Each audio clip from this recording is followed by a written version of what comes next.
Siswa laki-laki itu baru saja mengangkat kepalanya. Dia menemukan bahwa di papan tulis, rumus matematika yang belum pernah dia pelajari seumur hidupnya. Secara otomatis memberikan jawabannya. Bersemangat. Dia dengan cepat menyalin jawabannya. Sejak saat itu, apapun pertanyaannya, begitu dia melewatinya, jawabannya akan otomatis muncul di benaknya. Namun kemampuannya tidak hanya itu. Hari itu dia sedang menonton pertandingan rugby.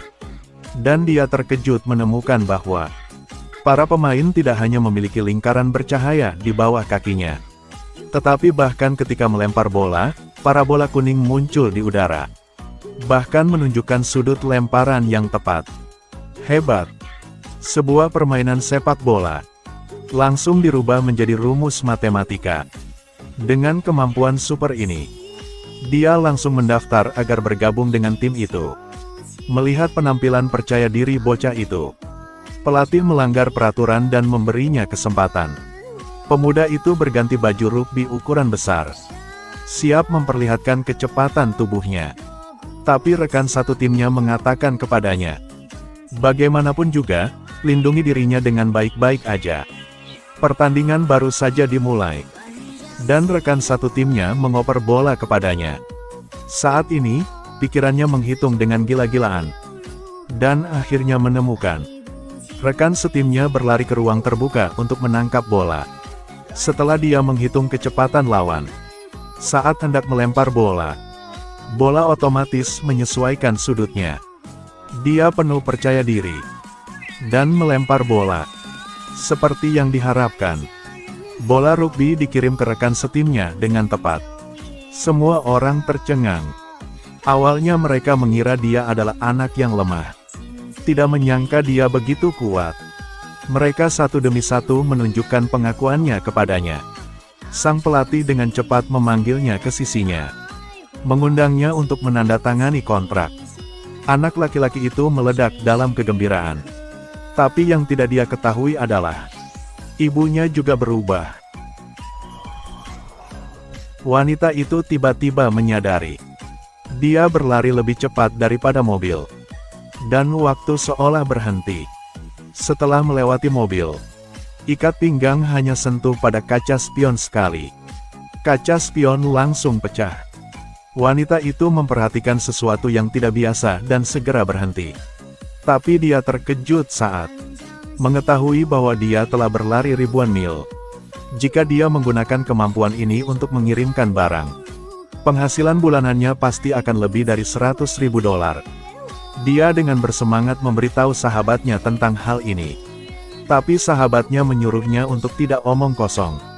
Motif drama seperti ini, bagaimana bisa terjadi padanya? Melihat sahabatnya tidak percaya, dia langsung timbul ide.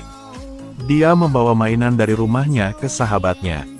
Sang sahabat langsung terdiam. Keduanya langsung pergi ke lapangan olahraga untuk memverifikasi kekuatan supernya. Tak disangka, kecepatan wanita itu mencapai 602 km per jam. Tapi dia merasa itu belum mencapai batasnya. Dan kakinya dipercepat lagi. Setelah lari seputaran lagi, kecepatannya sudah mencapai 718 km per jam. Sahabatnya bertanya apakah dia bisa berlari lebih cepat. Wanita itu langsung menginjak pedal gasnya. Kali ini layar perangkat tidak menunjukkan hasil. Wanita itu buru-buru mengerem. Tanpa diduga, sebuah lubang besar muncul di tanah. Sahabatnya menyarankan agar dia mengantarkan makanan. Jadi dia pasti bisa menjadi karyawan terbaik. Sejak saat itu, wanita tersebut harus makan makanan dalam jumlah banyak setiap hari. Namun tubuhnya mencernanya dengan sangat cepat. Tidak peduli berapa banyak dia makan dan minum. Tubuhnya tetap langsing. Setelah memiliki kekuatan super, hidupnya menjadi jauh lebih mudah daripada sebelumnya. Hanya butuh beberapa detik, dia sudah membersihkan rumah dengan bersih. Hari itu wanita itu ingin sekali pulang. Diam-diam mempercepat kecepatannya. Tapi dia tiba-tiba merasa, kali ini berbeda daripada biasanya. Tubuhnya perlahan menghilang. Saat dia merasa bingung, Sebuah retakan muncul di depannya. Karena dia tidak bisa mengerem tepat waktu, dia langsung berlari masuk retakan itu. Ketika dia keluar, dia sudah capai di China yang berjarak ribuan mil jauhnya. Juga karena kesempatan ini, dia sudah belajar bagaimana melakukan perjalanan melalui ruang dan waktu. Dapat langsung berlari ke tempat yang dia inginkan. Tapi dia tidak tahu, suaminya juga mengalami mutasi. Si kepala botak ini tidak sengaja menemukan. Dia bisa menangkap peluru.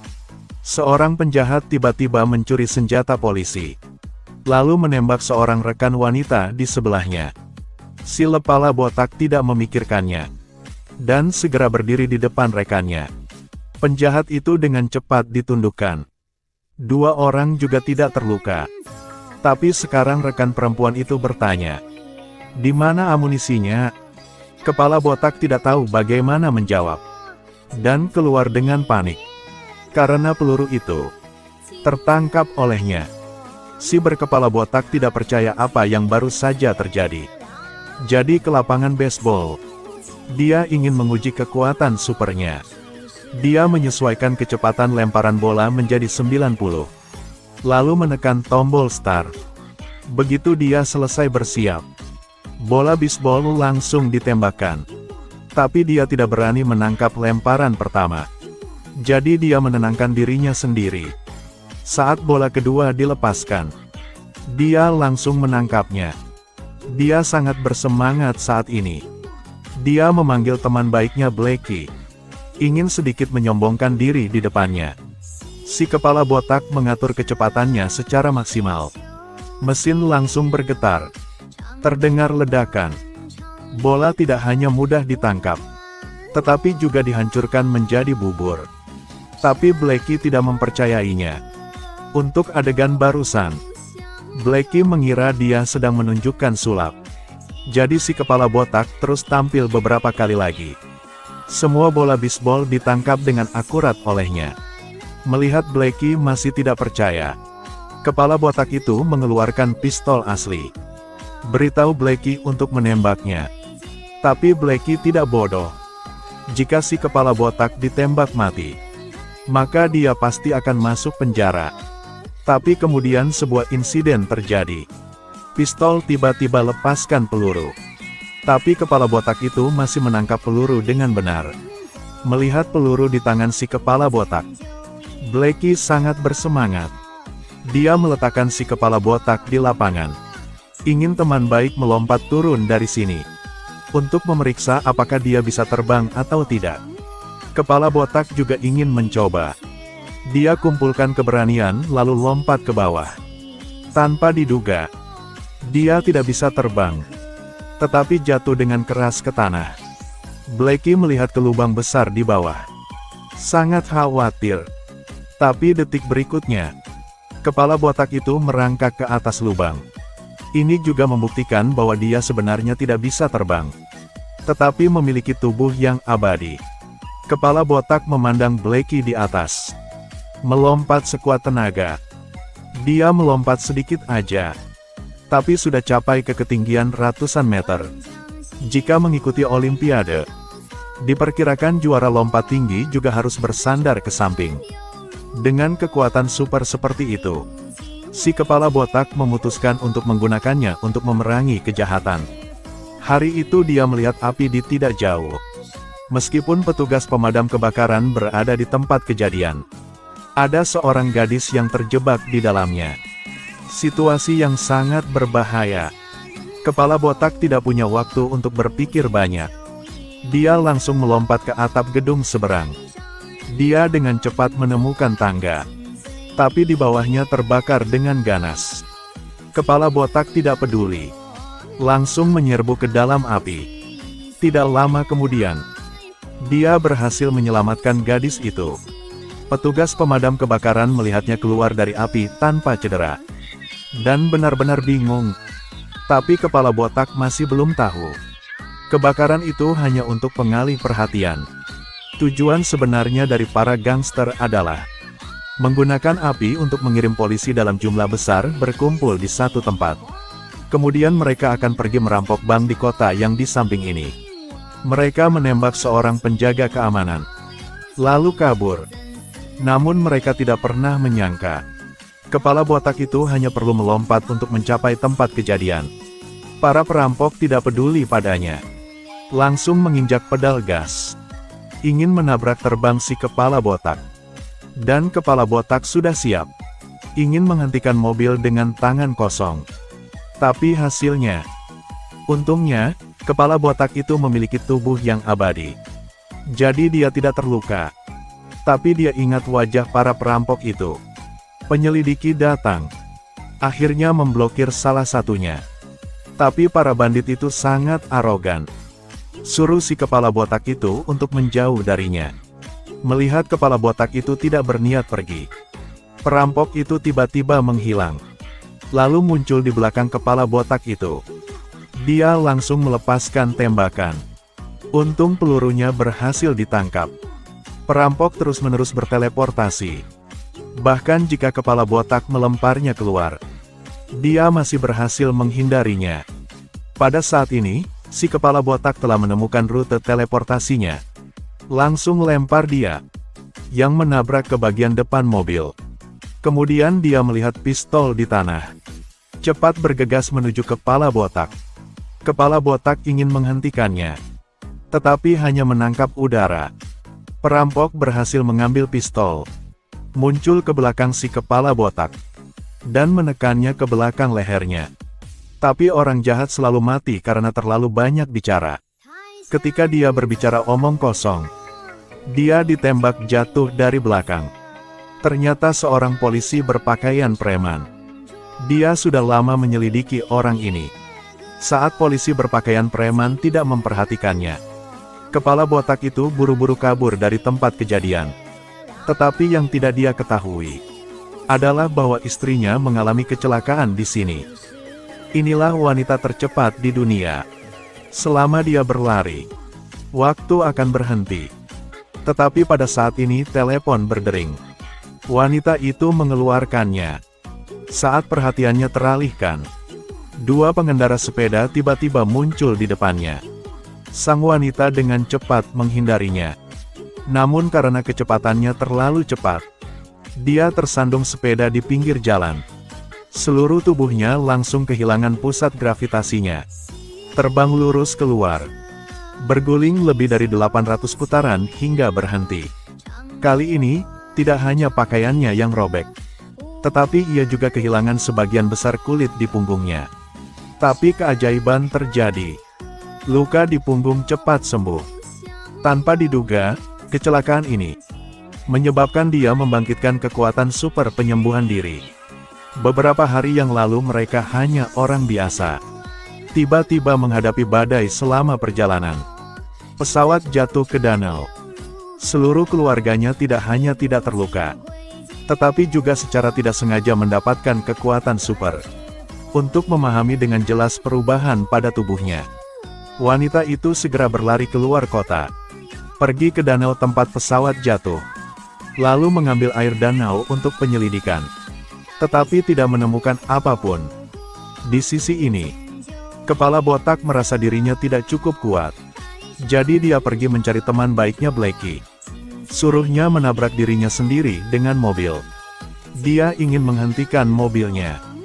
Blackie mengetahui kekuatan super si kepala botak, dan langsung ambil tindakan. Dia menginjak pedal gas, langsung bergegas ke kepala botak itu. Akibatnya, Blackie sangat ketakutan. Segera berlari datang untuk melihat si kepala botak. Untungnya si botak baik-baik saja. Mereka kemudian terus melakukan pelatihan beberapa kali lagi. Tapi hasilnya masih sama. Kepala botak itu masih terjatuh ke tanah. Hari itu, si kepala botak akan pergi ke pesta. Tiba-tiba dia menerima telepon penting dari Blackie. Ternyata bank tempat Blackie bekerja bertemu dengan kelompok perampok bank itu. Dia segera bersembunyi ke samping, ingin memanggil si kepala botak, tetapi ditemukan oleh perampok. Mereka menyandera dia. Saat ini kepala botak itu melompat turun dari langit. Melihat perampok berusaha melarikan diri, dia segera melompat dari tangga, lalu memblokir bagian depan mobil. Tapi para perampok itu tetap mengabaikannya, langsung menabrakkannya hingga jatuh ke tanah. Tapi sekarang para perampok tiba-tiba melihat sesuatu yang tidak biasa. Tidak peduli seberapa keras mereka menginjak pedal gas, mobil tidak akan bergerak. Kemudian si kepala botak di belakang dengan paksa mengangkat mobil. Si kepala botak menggunakan kekuatan untuk melemparnya. Mobil langsung terbalik di tanah. Para perampok di dalam semua tercengang. Kepala botak mengambil kesempatan untuk membuka pintu mobil dan menyelamatkan Blackie. Ketika polisi tiba, kepala botak itu diam-diam pergi. Namun tidak lama kemudian, kepala botak itu menerima telepon dari guru putranya, yang memanggil dia dan istrinya ke sekolah. Ternyata setelah putranya membangkitkan kekuatan supernya, dia berubah dari murid yang cuek menjadi murid yang baik dalam semalam. Guru mulai curiga dia curang, tapi tidak ada bukti. Hanya bisa berasumsi bahwa dia minum obat. Si kepala botak ingin menjelaskan, tapi dia tidak tahu bagaimana angkat bicara. Tidak bisa mengatakan itu kekuatan super. Tapi sang guru mengabaikan kata-katanya. Si kepala botak mengejarnya, tanpa henti menjelaskan. Tapi guru mengira dia membuat alasan. Langsung masuk ke dalam mobil dan pergi. Tapi dia abaikan lampu merah. Ditabrak mobil tepat setelah keluar dari persimpangan. Ketika pengemudi melihat ini, dia panik dan segera melarikan diri dari tempat kejadian. Guru itu terluka parah, dan dadanya ditusuk oleh pipa baja. Karena pipa baja sangat dekat dengan jantungnya, risiko pembedahan sangat tinggi. Dokter juga tidak bisa sepenuhnya yakin. Melihat guru yang terbaring di tempat tidur, anak laki-laki itu menyalahkan dirinya sendiri, mengira semuanya dibawa olehnya. Tapi tiba-tiba, dia secara tidak sengaja menemukan gambar 3 dimensi hati dan pipa baja muncul di depan matanya. Bocah itu segera menyadari, kekuatan supernya bisa menyelamatkan guru. Jadi dia baca-baca banyak buku medis. Dengan bantuan otak adidaya, metode pembedahan ditemukan dengan sangat cepat. Tetapi operasi sangat sulit. Pembuluh darah harus segera dijahit. Dalam beberapa detik setelah tabung baja ditarik keluar, orang normal tidak bisa melakukannya sama sekali. Tapi ibu anak laki-laki itu bisa. Selain itu, ibunya dulunya adalah seorang dokter. Ini sangat meningkatkan tingkat keberhasilan operasi. 3 orang yang menyamar sebagai dokter membawa guru itu ke ruang operasi. Sang ayah bertugas menjaga bagian luar. Sang putra dan sang ibu yang bertanggung jawab atas operasi di bawah komando anak laki-laki itu. Sang ibu dengan cepat melakukan. Dalam sekejap mata, dia selesaikan serangkaian tindakan yang sangat sulit. Lihat detak jantung normal sang guru. Bocah itu sangat bahagia. Saat ini, seorang dokter datang untuk memeriksa ruangan. Kepala botak itu dengan cepat menghentikannya. Namun dokter tak peduli. Suruhnya membuka pintu. Namun dia langsung terpana. Pipa baja di dada pasien telah menghilang. Dan parameter tubuhnya juga sangat stabil. Ketika dokter kembali untuk mencari si kepala botak, seluruh keluarganya sudah kembali ke rumah. Aluran cerita di atas berasal dari serial TV Amerika, No Ordinary Family. Kisah keluarga mereka belum berakhir, karena kekuatan super putrinya akan segera membangkit. Itu semacam kemampuan yang dapat meramalkan masa depan.